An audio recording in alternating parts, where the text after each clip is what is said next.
Hi, listeners. Our guest today is Dr. Denise McDermott. She is board certified in Adult and Child Psychiatry. She also has one of several podcasts. One of them just joined our network. It's the Dr. Denise Show. You can find it on all of your favorite podcast apps. Get to know her a little bit on this show today. Find out all the amazing things that she's working on and what Mental Health News Radio Network will be a part of supporting. And thank you so much for joining us. I wanna try and take in all the highs, embrace them for more than a moment's time. I want you, please don't move when I push you away. I know I contradict myself some days, but will you ride the lows with me? Welcome to Mental Health News Radio. I am your host, Kristin and Dr. Our goal is to help discussions about mental health be a regular part of your daily life, no different than discussions about physical health. Mental illness can be a topic of discussion under the umbrella of mental health, along with so many other topics. This show is the original program on mentalhealthnewsradionetwork.com. Our network of shows are played in over 180 countries and cover more topics under that umbrella than you can possibly imagine. We were talking about mental health long before it became cool and popular to talk about, and thank goodness it has become so popular. We have incredible guests, advocates, patients, experts, people. Thank you for tuning in and enjoy our intro music, a song named Lows, written by Aubrey Toon. You can find her music at www.aubreytoone.com. That night when I started praying, I cried. Will you ride the lows with me? Will you ride the lows with me? When I'm down, my vision gets blue. Dr. Denise, thanks so much for coming on Mental Health News Radio. Oh my gosh, I'm so excited to be here. Thanks for having me. Absolutely. I had a lovely interview with Charles Matt. He introduced me to you, and I want to hear about you and what you do. I always want to know why someone picks the field of mental health, because there's a story there, and then talk about this filmed series that you're doing as well. But first, let's talk a little bit about your background in mental health and why the heck did you pick this field of medicine? Oh, I love that. You know what's so interesting? So I am an adult and child, I would say integrative psychiatrist, and I think it's so cool. I don't know if it's like this for you, Kristin. When we go back and look at our childhood, like what are the things that we naturally just gravitated towards, whether it's art or a sport, right? And so it was really interesting. I love relationships, and I don't know if you know this might be dating myself. I grew up in the Midwest, and there was this column called Ann Landers. Oh, yeah. Yeah. Yep. All this advice would be given. And my mom and dad, back in the day, you were on telephone. Of course, we weren't on internet. They'd be like, oh, there goes my little Ann Landers on the phone to help people. And so I remember in middle school and early years of high school, people calling me when they were sad or relationship issues. I remember some of my really good friends had family members with like medical issues. And I was like the go-to where people knew it would be kept in the vault. Right. And so it's like when I look back, it's like I already innately had this natural desire to help others. And then I went to medical school, and I didn't realize how kind of mindful I was. I didn't even know the term mindful then, because that wasn't kind of big back, like in the 90s, right? And I was really mindfully aware when I went through my rotations in medical school. Every time, I can't even believe it, I'd be on internal medicine and I would ask the right question. And like I would have this non-shaming way where I would ask a question and someone like, yeah, I didn't tell the other doctor, but I was drinking. And they're like, oh, no wonder why you've lost weight, you're depressed and you're this. Right. Or I'd have like a child on a pediatrics rotation. They thought she just had a stomach ache. And then she told me she had tried to kill herself. Mm. And so I think innately it's a mix of like your own kind of innate gifts And then I will say one of the biggest heroes in my life is my dad. He's no longer with us. He passed away in 2011, but his ability to get sober when I was 11, he was like my hero. Right. And so I feel like I have this ability to take the shame and talk about inner world in a way that people feel really loved. And so that's kind of how everything just evolved. It's like using your gifts, going to school, going, wow, what do I really love? So then voila. I can tell you more about my practice, but maybe that's a good insight to like how it ignited. Yeah, absolutely. There's always a reason. I mean, it's not, a favored sector of healthcare, although it is, in my opinion, if not the most important, one of the most important sectors. So. You know what? I love that you said that, because I was just doing very, very well in medical school. And when people, like I got an A in surgery, I was like, really doing well. And then when I told my classmates I was going to become a psychiatrist, it was like at that time, it was almost as though that was a lesser than choice. Mm-hmm, mm-hmm. Like, why would you want to do that? Yeah, exactly. Yeah. Like, why did you go to med school to become a psychiatrist? Like, well, you have to. Right. And we'll talk about my own stance on medicines, but I think that actually even speaks to what you just said about this natural stigma.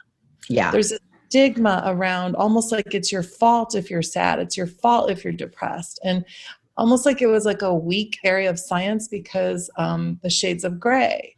Right. And so one of the things that I feel so incredible is that I've really bridged, and we can go down the journey. I want to honor the questions you're asking me of bridging science, spirituality, and mental health or wellness.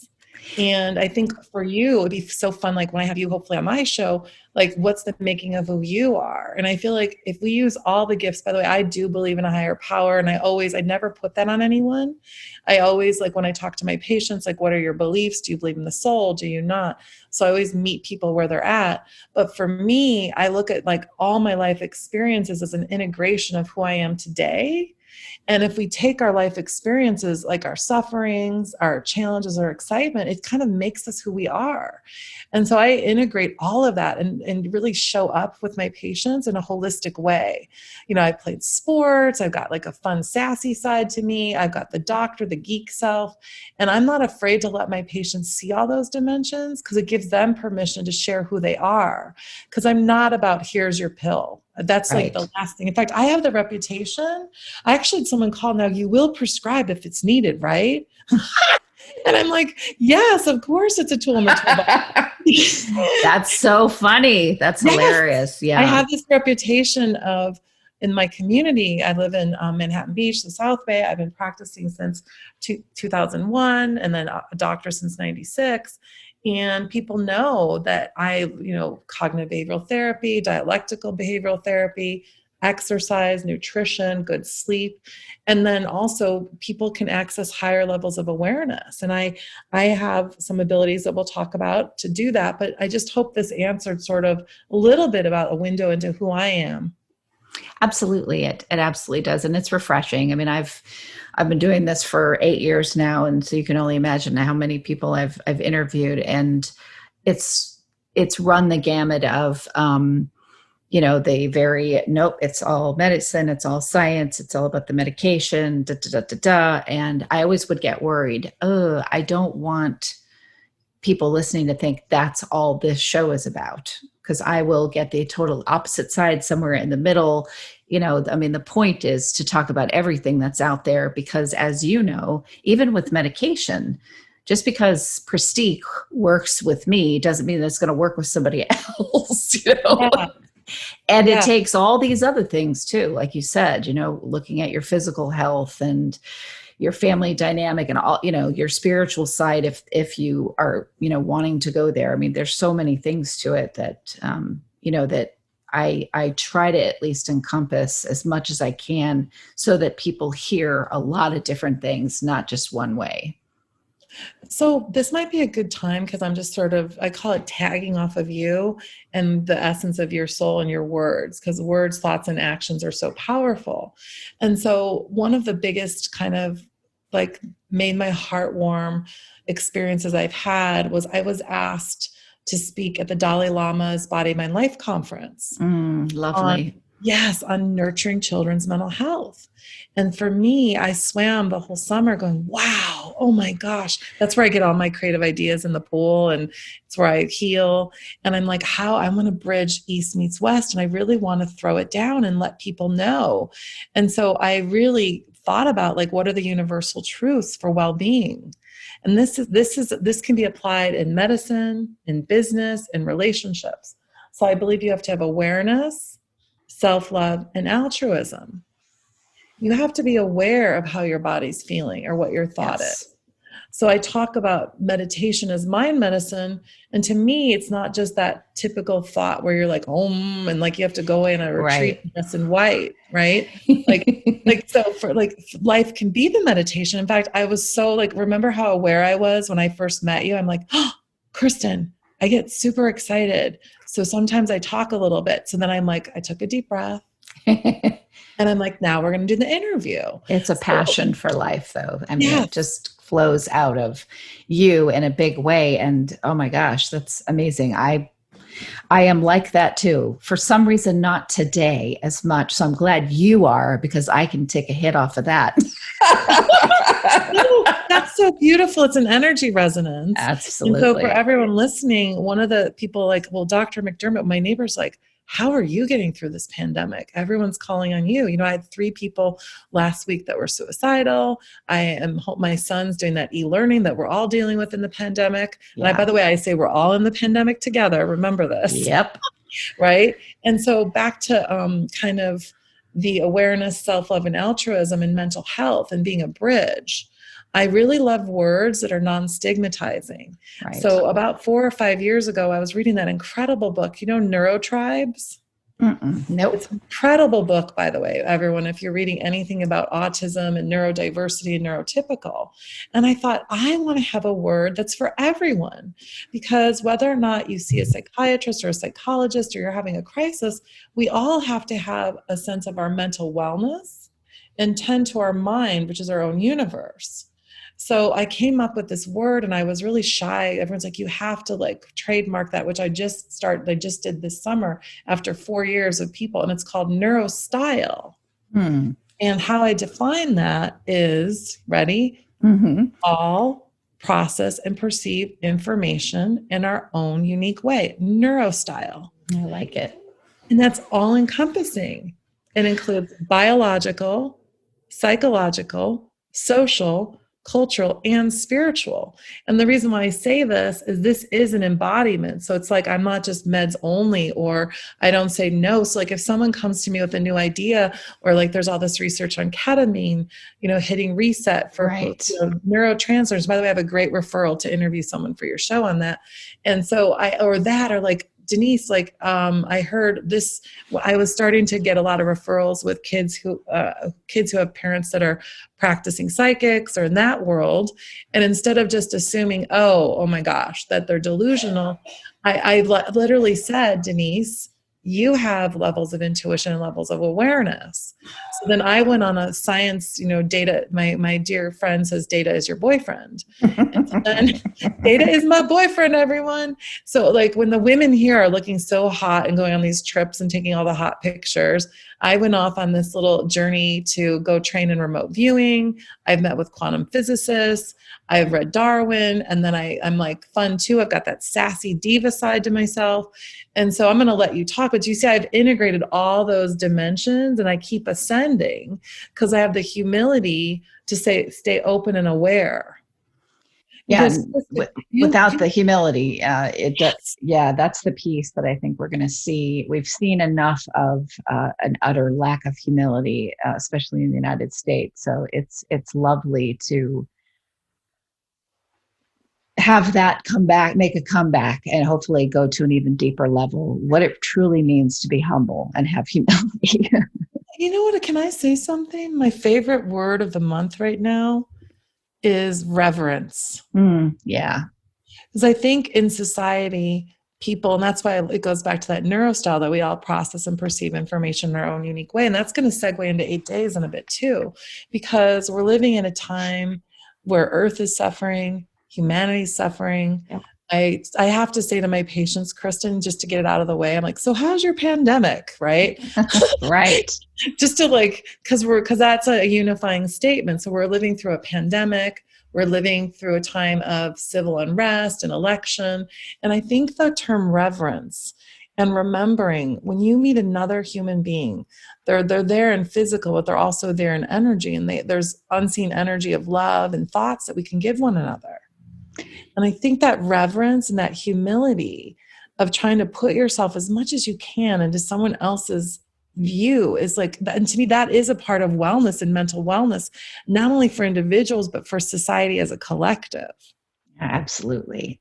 We're going so much more towards the empathy side, understanding what empathy means, understanding how many levels there are to empathy. It's on its own spectrum. Getting to, like you said, the place of reverence. I feel like with everything that's going on, it's really set us up to be in the space of, okay, how can we survive living in kind of a shallow pool anymore? Can we survive at all there? And I'm noticing it just even in people that I will get on and do a show with, that maybe we do have the camera on at the time and we're not going to film it, but because of everybody having to stay home and just everybody being hit with this big thing, a lot of big things that need to, I've got to have my hair and makeup done. I've got to have this perfect suit. My house needs to look perfect for a Zoom. Like a lot of that, even with people that are on media all the time, is just like you see people coming on that are in sweats and they're in this, and it's okay, good. We're getting away from the pretense of things. Can I share a funny story before we go back to my geekiness? Okay. So when you just said that, this is a hoot. Okay. So I have this really fun robe that makes me feel so happy. And right at the beginning of the pandemic, just for like my followers, I just did a fun thing because people don't want to always hear the geeky stuff. So I was in this robe and I had this little cup of tea and I just said, about to do some creative calls in my pandemic robe.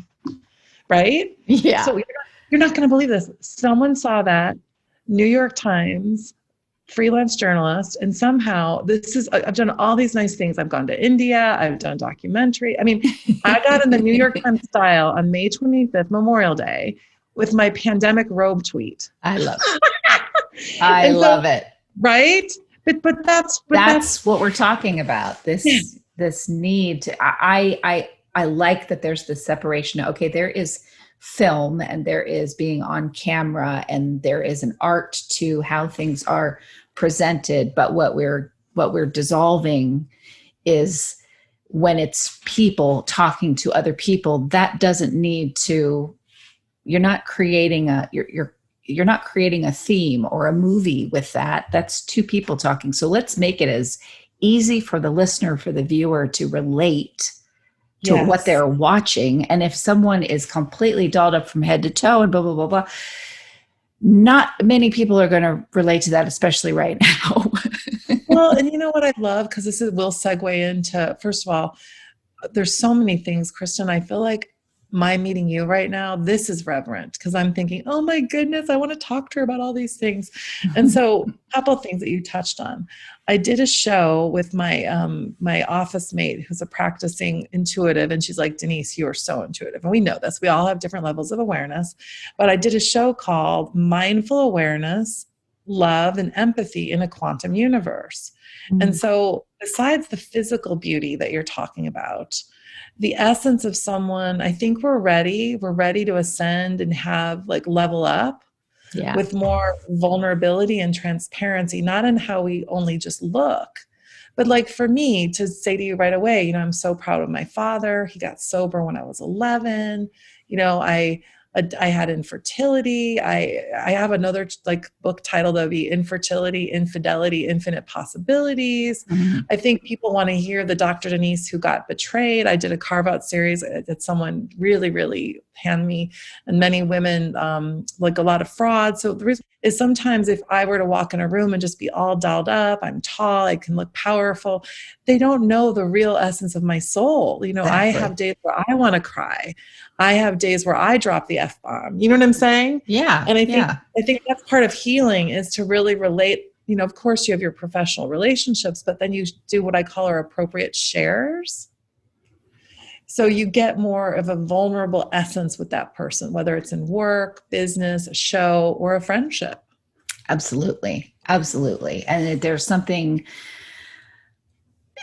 about doing things that are symbols for you. And we'll probably edit this out, but just so you know, I grew up in like the Hollywood, and my boyfriend was a son of a famous movie actor, blah, blah, blah, blah, blah. I shaved all my hair off earlier this year, like about March. Wow. Just G.I. Janed my hair because I just wanted to be free of all of that, my own stuff around what I look like and what women are supposed to look like and da da da da da. And it was powerful for me, even though that may sound shallow to someone else. It's been so powerful for me to, to not have to think about my hair. Oh my, can I tell you on a deeper level though, what I got when you're saying, words, thoughts, and actions, ideas can travel in time and space. And I got chills, and that's my kind of attunement. And I use that as a skill as a doctor. I listen, I have my Western, I've got my Eastern and my spiritual. And when you just said that, I actually got that you felt liberated. Mm-hmm. You also have different fights that you want to fight. Like, you have a voice.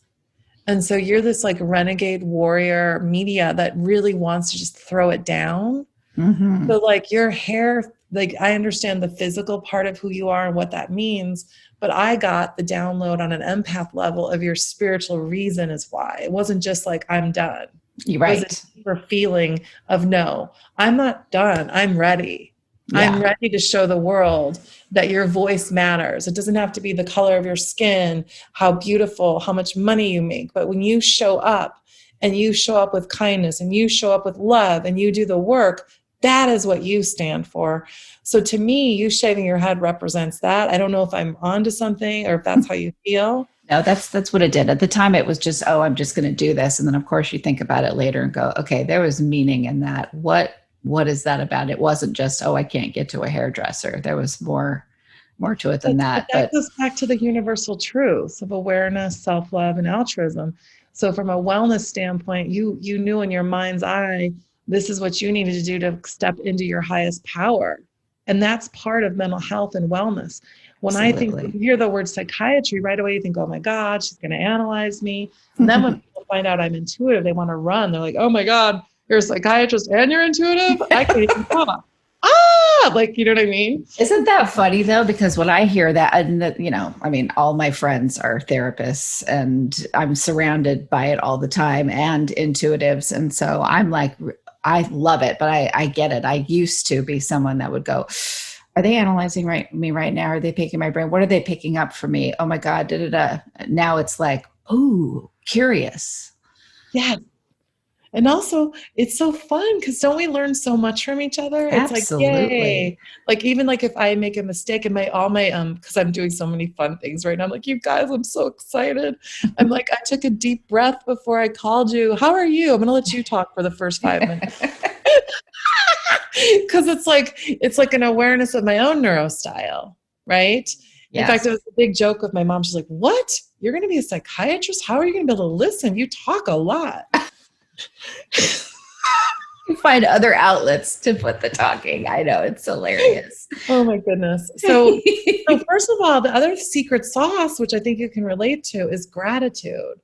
The vibration of gratitude. So I want to just say shout out to Charles Maddox, because had he not reached out to me in June, which you can ask me however you want to ask, I would not know you and be here with you. So I think that's another thing people need to remember, that all of our relationships matter. And it's like this exciting journey. We're like, dun, dun, dun. Who do I get to meet now? Right, exactly. Well, and I'm glad this is a great segue, because we had Charles on the show, and I want to, and I'm speaking to someone who is a filmmaker, and my listeners know about him from the show. I want to ask you from the psychological perspective to talk about what it is, what's the premise of it, and the why. Okay, fantastic. Well, so first of all, with gratitude, I launched my other part of my Dr. Denise brand to attract something like a Charles call. When I envisioned starting a podcast and kind of launching my wisdom out into the world outside of my office, it was like, how can we reach more people? And so when Charles called me and we set up and he told me about his other series. So Charles Maddox, everyone, he's amazing. He has a series, a docu-series called Reversed, and then another one, 8 Days 8 Days Cancer. And he's done so much more as a filmmaker. But his heart, what attracted to me and who he is as a filmmaker, is his desire to capture the essence of the human spirit in a way that's healing for many. And so his first season was with 5 people who had diabetes, different backgrounds, different ages. And his vision was to take people out of their home life, get them on like a location, like an exotic location, but all together in a home. And at first you'd be like, oh my goodness, is this going to be something where people start throwing pies at each other? Or right. Like Big Brother cancer show. Yeah, exactly. Yes. Yeah. And so yes. So when I looked at Reversed, as a doctor, and I looked at what he was doing on film, I'm like, oh my gosh, this has integrity. It has healing. It has holistic health. And so for 8 days, the 5 people with diabetes got to know each other's story. There's nutritionists, holistic doctors, fun, excitement, little fun nights. And I guess from what Charles told me, people walked away like losing weight, staying better with their diabetes. So it was like an impact piece that reaches people and inspires people and makes you not feel like you're alone. And then the same thing with the cancer series, same thing, 5 people and amazing things like where people are, went into further remission. And so to me, I was like, aha, boom, take it, right? Because the other thing I love about him is the way he films, because he has the eye into the human spirit, and I like the pauses or how he directs. Okay. And some of those pauses really help you. And so I can tell you my role, but I just want to kind of really cheers to Charles and his absolutely. vision. Cheers to him, raise a glass. And I can say what we think for 8 Days Mental Health, but I just didn't know if you wanted to comment. Well, I love it. And I have watched some of the footage that he sent me on it. And I agree with you. I like the way that he films too. It's my wheelhouse is mental health. So when I saw how he films people in a very loving, nurturing, and respectful way, I thought, okay, that could work for a series about mental health. The only thing that made me a little nervous about it was pulling people with mental health struggles out of their environment when routine is so important to someone that's struggling with mental health. So that's the only part where I went everybody in the same house thing. Because can I tell you how I feel about that? I was like, Charles, take a look at who I am. Look at all the different podcasts I've done. I've helped co-create. I want to not only be lead doctor, but I want to be one of the producers. And I want to help with casting. And I also want to get words out that are non-stigmatizing, because from a mental health liability, that's not his area of expertise. Right. And so he was telling me about some of these people, and I'm like, oh boy, I don't know if they're stable enough. I don't know if they have borderline. Because I can go like, whoa. And so right now we're in that pre-production where he's raising capital, but I really feel strongly if I'm going to be involved as the lead doctor, it's going to be something that really honors the integrity of the souls and like how stable are they? And I thought that maybe we'll see, because I've got to be respectful of Charles as a director. I really think it wouldn't hurt to have the first season be with people that are more in their thrive zone. Yeah. But sometimes you want to still have the struggle. So I will wait, because I'm still in those days. I've known him since June, and he can listen to this show and get it, that the moral integrity, having cancer or diabetes is different than when you might want to kill yourself the next day. Exactly. Those routines are so important, those daily, and they're so hard to create when you're depressed, or you have you've got borderline personality disorder or bipolar disorder, whatever. Those routines, the medication, if you're someone that's taking all of those things are so important. It takes so long to get somebody to actually have a routine and then to pull them out of it. What I've seen happen at retreats, I lived on a commune for a while that did all this spiritual work and everything. And what I saw happen is people going out of their regular life, interrupting their routine, coming to this thing, having a spiritual experience, and then no one there to catch them. And then they go home and everything goes to crap, and people going into mental health, psych wards, because they were just left so wide open that they couldn't process in their home environment what just happened at this retreat. So I heard it and I was like, okay, this has meat, and I got to talk to somebody, and I'm thankful I'm talking to you, that understands that piece of it. Oh yeah. So just so you know, my own heart rate goes up a little bit. So I'm going to have to make sure I honor his creative director. And then he and I, fortunately, because I've been building such great rapport along the way and meeting like the other cast member that we know for sure, Carl Shallahorn. I interviewed him. I can send you the link to that to put in the show notes.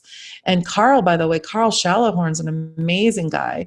He was someone who for 8 years of his life in his 20s had mental health issues, was catatonic, went through ECT, was using substances, but then got sober, had his aha moment of thriving, is working, married, has children, and writing books. And so Carl's going to be one of the house mentors.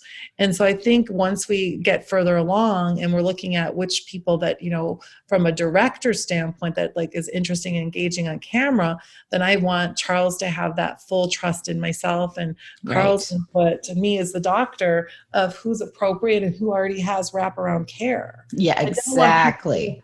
I don't want people who have never been treated that like we think have depression, and all of a sudden I'm diagnosing them for the first time, and then they're off to some state and they don't have a therapist, they don't have family support, and they got all that love and intention on screen, and then it's like they were in their mind like a celebrity dealing with their mood stuff, and then all of a sudden they crash. And the social media impact. So this show gets a lot of attention.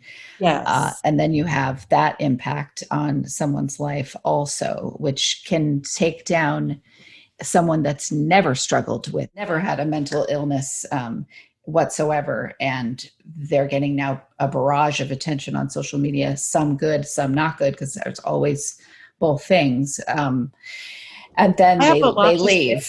What you just said is like its own whole other show. Oh, yeah. Oh, yeah. And I'm just going to state this out loud and we can decide if we want to tackle this another time. So what you just said is ding, ding, ding, ding. We've had greater levels of suicide every year since the late 90s. And that's in parallel process with social media. And we all know that words, thoughts, and actions have an unseen energy vibration. In 2016, there was a 3-month period of time where I had 10 people ages like 10 to 18 that were suicidal. It was like this unbelievable. I don't know if it's because it was election year. Literally, the big triggering factor, they all had different genetic backgrounds or different predispositions to ADD, depression, bipolar, anxiety. But the thing that literally tipped them over was bullying. Yes. Cyberbullying and bullying in social media. And so I want to really, that could be its own whole season, because my intention with AP's mental health, I want to knock it out of the park for the first season. And then I want to do things where we meet pop culture where they're at, whether it's on 8 Days or in any way, where we're like, okay, we're now dealing with racial profiling. How can we deal with that in a season on mental health? How can we deal with if your child's been murdered? How can we deal with the mental health of infertility? How can we deal with getting through a Me Too movement? Or how does a man who's wrongfully accused get through that, And so I think that this show has infinite potential. Agreed. And I've been so actively involved, like to the point where at the first I thought Charles was like, oh my God, why is she calling me again? And then he realized how much passion I have for this to be done right. And it doesn't mean I don't trust in his film skills. It's because he's brilliant. Right. It's me as a doctor helping to birth a new way of thinking, talking, and acting about mental health in a way that has integrity, and that the souls of the people who participate are feeling like well, and that they have care afterwards. Yes, it's that aftercare that's going to be absolutely huge. So yeah, well, good. I'm glad. I was like, should I bring that up? Should I not? But I felt like, no, absolutely. And she'll totally agree with me on that one. And then I hope Charles listens too. Well, I'm going to send Charles. It to him. Hi, Charles. Hi, Charles. We love you. Thank you in advance for all the, well, I'm being playful, but I'm going to say it with reverence now. Thank you, Charles, for bringing me on board as lead doctor and producer. And thank you in advance for all the fun we're going to have of co-creating and casting the most entertaining, healing, and like highest outcome for the people on the show and off on planet Earth. See, so we're precise. There you go. Exactly. By the way, that's one of my methods. I teach people that in my office. That's one of like my superpowers, teaching people how to focus intentions. So they really manifest their own higher outcome when they're going from crisis to stabilization to thrive. I love it. And I call it what ifing. Oh. What if everything went the way that it's supposed to go and there's a wonderful outcome for everybody? What if I, have enough money to do this thing? I really, what if the universe loves questions. So it doesn't love us to tell it what to do. Oh, I love that. I what if a lot all day long. What Kristin just did, everyone, is it's staying in a space of openness and awareness, back to the awareness, self-love. So when you're aware and you ask for the what if, you can still have a hope for what you want to achieve, but what if is the highest level of manifestation, because sometimes you might have a tough day and you might have an experience that feels like it's derailing your goal. Mm-hmm. But oftentimes that experience of a suffering is actually what keeps you even higher on track. Yeah. So when you do your what if, you want the highest outcome. And you're also accepting that there might be alleged challenges, but they're really just experiences along the way to get the highest outcome. Absolutely. Thank you. I haven't had anybody describe it from that really juicy clinical perspective, and I needed that. So thank you for that. And also like universe, because there's unseen energy. So everyone remember, your words carry a vibrational frequency, our words, thoughts, and actions. And that's why cognitive behavioral therapy, dialectical behavioral therapy, prayer, intentions, focused intentions, we're literally, I'm sure you know about Joe Dispenza. Oh, yes. Okay. So for everyone out there, Joe Dispenza is amazing. There's this book, if you haven't heard about it, it's called Are the Placebo. Yeah, it's a wonderful it's really book. About the power of your mind. And so for me, I talk a lot about epigenetics, that our environment, we have our DNA, our material DNA, and then we have the unseen energy of everything, our food, our shelter, our clothing, the people we hang out with. And our mind and our ability to integrate and synthesize a healthy environmental choice influences optimal health and well-being. And so back to your what if statements, Kristin's calling upon the universe, and this is a bridging of an East meets West. You're saying what if, but then you do the work. You go, I got to make the calls. I've got to eat healthy. I got to get to that gym. I've got to, like today, just to be fun and sassy, it's Friday when we're recording this. I'm invited to something after I go swimming. I've got such a pristine plan that I'm doing to get camera ready, because I had a little extra pandemic pounds on one of my sizzle reels. I'm like, oh my God. And I'm like, okay, I even said to him, he's like, no, I didn't even notice. You're just being hard on yourself. So even this is just to be fun now. What if I keep making great choices? And it's already just melting that extra pandemic weight. Exactly. But I didn't just think it. I took actions. I have healthy food being delivered. I already, before I go to this event, I know they're going to have wine, and I'm not drinking right now. It's not because of my alcoholism genetics, because I'm very aware, and it's more that I don't want the extra calories. Right. Right. And so that's a mindful awareness. You don't want to lose any brain cells either. Yeah, no. I don't like the anxiety that I get. I don't recover like I used to. And I love my life so much that I don't want to have any days diminished because of the after effects of alcohol. I can talk myself through them. I know not to go down rabbit holes. I know, okay, today don't make any decisions because you're dealing with after, girlfriend time with wine, anxiety. That's all great that you know how to do that. But now then it shifts into, I don't want to take away from my life anymore. Right. Well, so what's interesting that I want to say, because I think the linear language is so precise, right? And so in reality, if we 80 to 90% of the time make good choices, we're going to have Right. optimal health. And Exactly. so tonight, and when I go into this, I might go, Denise, should you have a half a glass? Or, Right. like, no, but you go into it with focused What awareness. if I only had half a glass and enjoyed the Yes. heck out of it? Yes. Yeah. Exactly. Right? Yep. Because I like to talk about adaptive perfectionism versus restrictive. Mm. But I want to get back to the show, Yes. because one of my big passions is meeting people like you, right? So like when you're going to do a show like this, it lives and breathes and has an impact. And I love the ripple effect, like where you light the candles in Dharamshala and all everything goes up. So one of my big calls to action, I said to Charles, and I manifested this 48 hours later, was I would like to not only have this season, but for every piece of media I'm doing, how do we have an educational place that could live on? And so shortly after, I met this amazing, we can talk about this another show, but I was at an outside safe little social barbecue where you're going out of your Hunger Games district and you're like, dun, dun, dun. Should I be doing this during the pandemic? Dun, dun, dun. Go outside. And so I met this amazing guy named Matt Coleman of the Hollywood Creative Academy. And I'm forming a relationship with a possibility, just like I am with you, of how can something like 8 Days Mental Health, or another show that you do that's maybe on autism or film or documentary, how can we not only have that amazing piece of media, but how can we have like an expert impact forum where Right. people can learn? So like for the season for 8 days, depending on the 5 individuals who come aboard, then I would like to think of like, wow, I'm going to take notes each day after like we do the film. And like if there are things that came up, so that in talk shows, I can go do what I call deeper dives on depression or deeper dives on cultural wellness or racial wellness or eating. By the way, I do not like the word disorder, everyone. Mm-hmm. I have to fill out my insurance forms for people. But the word disorder when talking about mental health is like nails on the chalkboard. Mm. And you'll rarely see me do hashtag mental illness.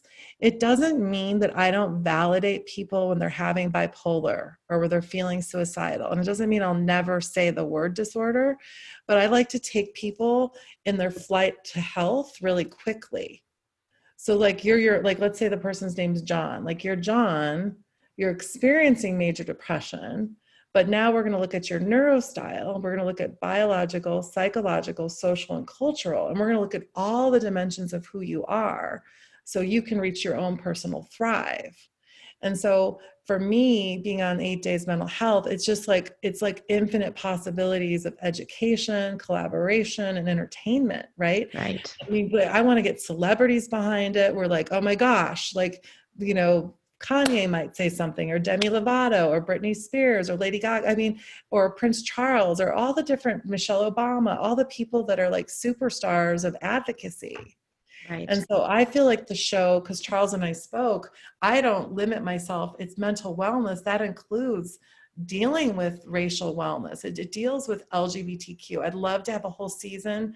I've already introduced him to someone I know that'd be fantastic to help us produce the whole LGBTQ and mental health season, right? Yep. And so these are just real issues that are important to talk about. So I know this is my insight now. Deep breath. And for Kristin to talk, because I get so excited. No, this is your show. I'm excited to hear you be so excited about it. Tell my listeners where they can find information about this upcoming show. Yeah, you can go to charlesmaddox.com, and that's CharlesMattox. You can also, in the show notes, DrDeniseMD.com is where you can find me, and also AscensionMedia.love. I specifically, if you type in 8 Days Mental Health, I've interviewed Charles there on how we're going to tackle this. You can get an interview with Carl Shallahorn. And also we have some sizzle promo clips to really kind of inspire people to think in ways of wellness and not illness. Fantastic. I love it. I'm so glad that we've been introduced and that we are on the same ascension track together. Yay! Yay, I love that. In fact, I'm like so excited for you and I to collaborate. And also, Right. I want to just pause and I want to thank you for being a mental health warrior chick. I mean, you are there, you're doing media, you're inspiring people, you've put so much love and attention to your relationships. So I just want to thank you for who you are and for having me here today. Absolutely. Absolutely. Right back at you. So listeners, make sure that you tune in. You can, as Dr. Denise just said, you can Google 8 Days Mental Health to find out all the information that you want about this program that's coming out. And you can go to drDeniseMD.com. Dr. Denise, again, thank you for coming on the show. Oh my gosh, it's an honor. And I'm like a little girl excited to know more about you. So thank you for having me. Absolutely. And listeners, thank you for tuning in to another episode of Mental Health News Radio. Hi, listeners. I'll make it quick. These are some really cool places that give discounts and other cool things for listeners of Mental Health News Radio Network.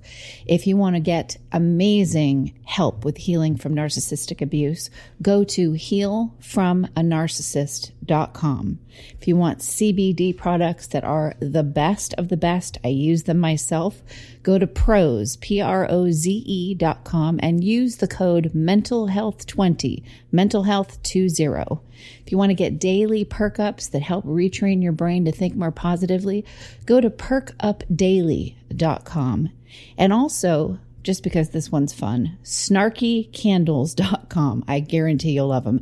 Snarky with a Y, SNARKY candles.com. And don't forget, if you want to hear all the shows on the network about first responders, you can go to firstrespondernmentalhealthnetwork.com, and all of our shows that focus on narcissistic abuse, narcissisticabusehealingnetwork.com. Thanks for listening, and back to the show. But will you ride the low, low, lows with me? Will you ride the low, low, lows with me? One thing you can always count on at Mental Health News Radio Network and my show is that there will always be dogs around. Why? They are natural healers, excellent for your mental health.